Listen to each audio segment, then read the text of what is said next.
Ladies and gentlemen, welcome to the kitchen. Today is a very typical New England January day. It's freezing rain. It's about 32 degrees outside, windy, blustery, cold. And tonight I'm going to make a perfect cold weather dish, and I'm going to show you guys how to make it. What we're going to be doing today is making a good traditional chili. Now I'm doing something a little bit different than what I usually do. My previous videos I've done, a favorite of mine, something that I'm really familiar with making, something that I really enjoy making and eating, but this is going to be a little bit different. For however much I enjoy eating chili, I really don't make that much at all. In fact, I hardly ever make it.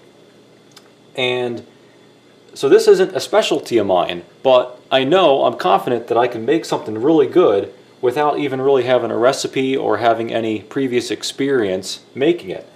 And that's the point that I want to make to you guys, because I know there's a lot of guys and gals out there that think they're awful at cooking, or they don't like it, or they think everything comes out terrible. And it's really not too hard. Just put some flavors together. I mean, you know what goes in chili. You know what tastes good. You know what foods you don't like and don't like. So you're perfectly capable of doing it. So just put your mind to it, and I'm sure you can make a really delicious dish. So just follow along, and I'll show you how I'm going to go about this.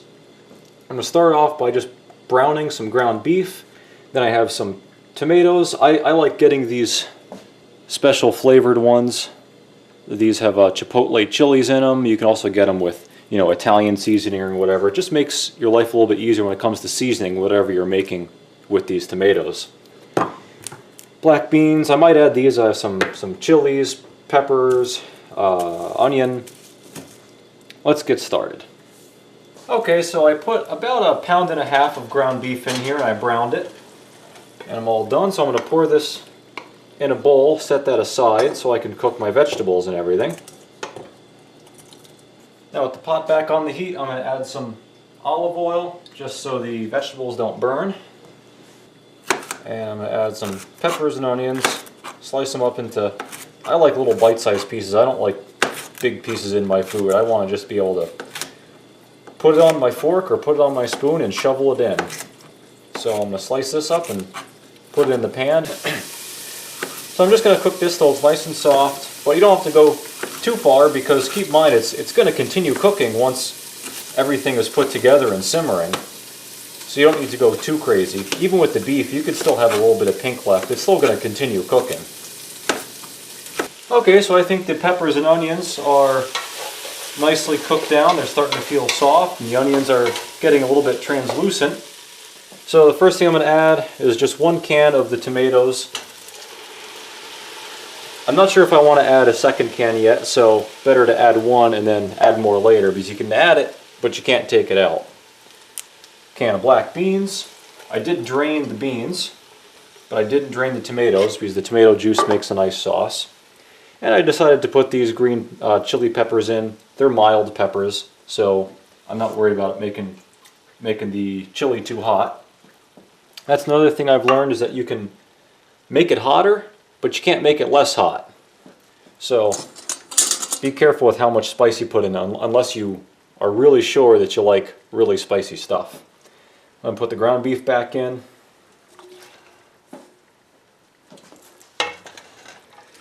And at this point, I'd just like to give it a stir, even though we're not done adding stuff.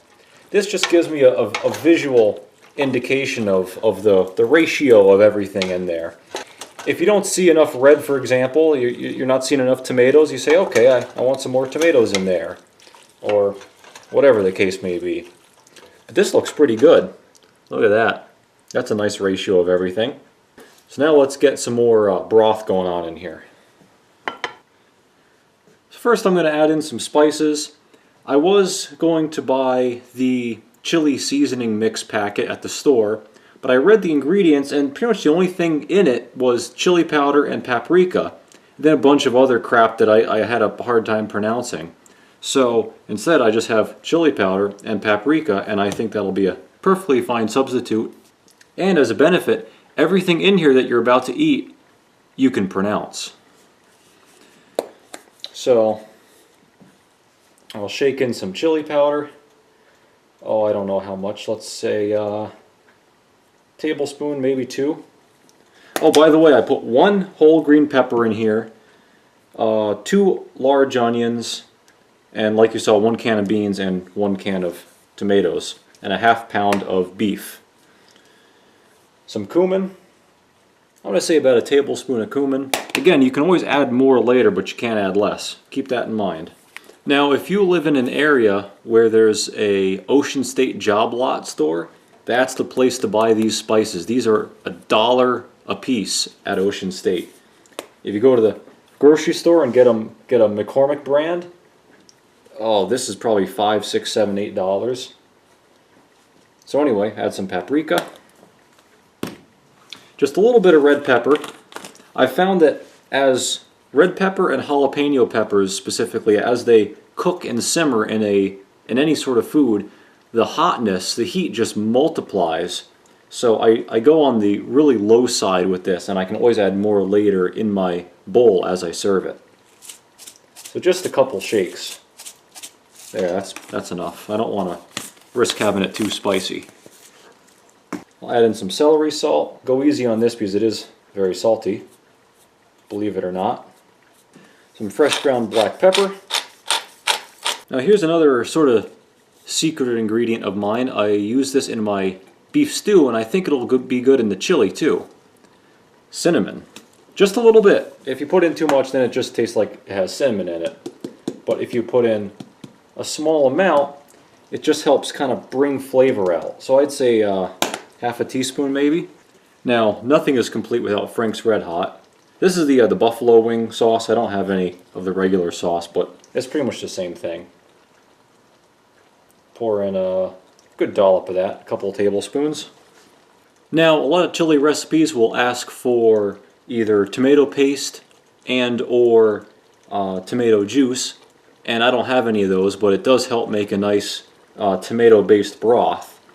But since I don't have any of those, I'll use some ketchup. Seems like tomato paste to me. Put a couple good dollops in there. 1 tablespoon, 2, 3, 4. Let's say 5 tablespoons, something like that. For those of you guys out there that are counting. Also, I have some leftover beer from a party I had the other weekend, so I'm going to add some beer in for the broth as well.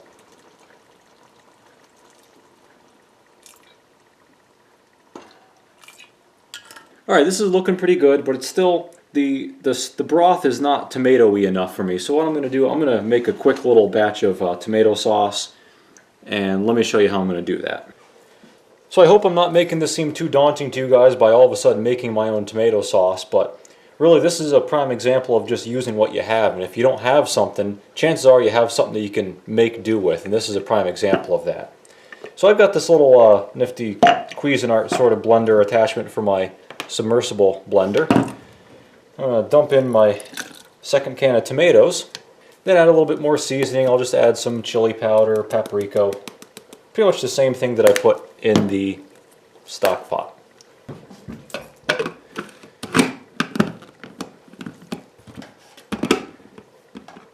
Figure out how to attach this thing together. There we go. Okay, let her rip.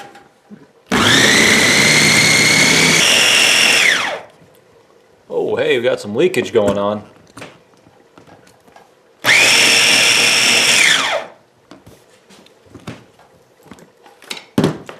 Okay, that's it. That wasn't too scary, was it? We got some nice tomato sauce. Let's pour it on in there. Whoops, oh, hey. Yeah, let's not put that in the soup, huh? Little trick to get the last little bit out. Instead of using a spatula, if you don't have a rubber spatula, just put a little water in there and shake it around like this, and you can get every last drop out. I also decided to add some Worcestershire sauce, so I'll give it a couple shots of that. And it'll be good. So what I'm going to do now, I'm going to taste this and see if I need to add any other spices or if I just want to leave it alone. And keep in mind, the longer it simmers, the more the flavors and everything will blend in and strengthen and complement each other. But taste it right now, see how it tastes to you, and then just turn the stove down on low, or if you have a crock pot, you could just put this in a crock pot and let it simmer for a while, or whatever you want to do. Now in my case, I'm going to go out to the shop for a while and tinker with some engines and stuff while this is simmering, but of course not before I make a nice batch of cornbread. You have to have cornbread when you have chili. One just doesn't come without the other, obviously. Okay, so it's been simmering for probably an hour or so. Oh man, is it good. Well, I haven't tried it yet, but it sure looks good and smells good. Oh, as a side note, I did taste it and I added some more chili powder, celery salt, and paprika. It was a little bit lacking in those categories. But anyway, oh man, let's serve some of this up.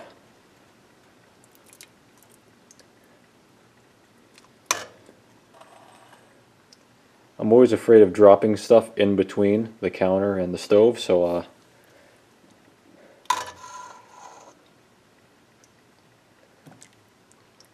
yeah, that's going to be good. I can tell.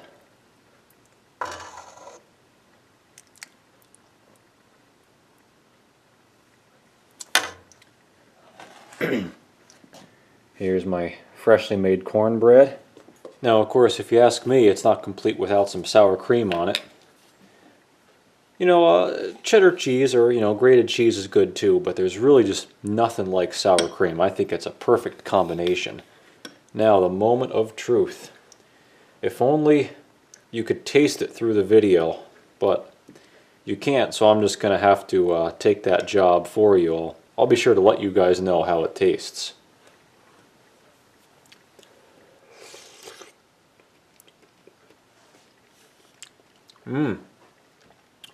Wow, that's good.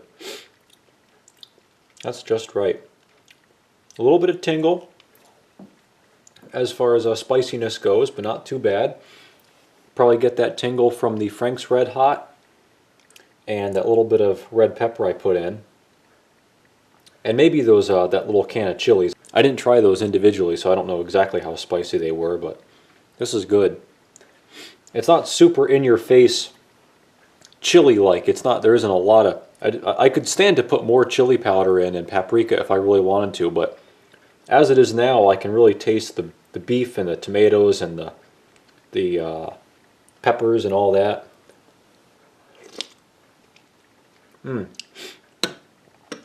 Yeah, I'd say that's pretty good. I would call that a success. Now, of course, you have to try some of the cornbread. I used the recipe on the back of the Indian Head cornbread bag. And as always, that's a good standby. Well, everybody, thank you for watching. Thanks for hanging out with me in the kitchen once again.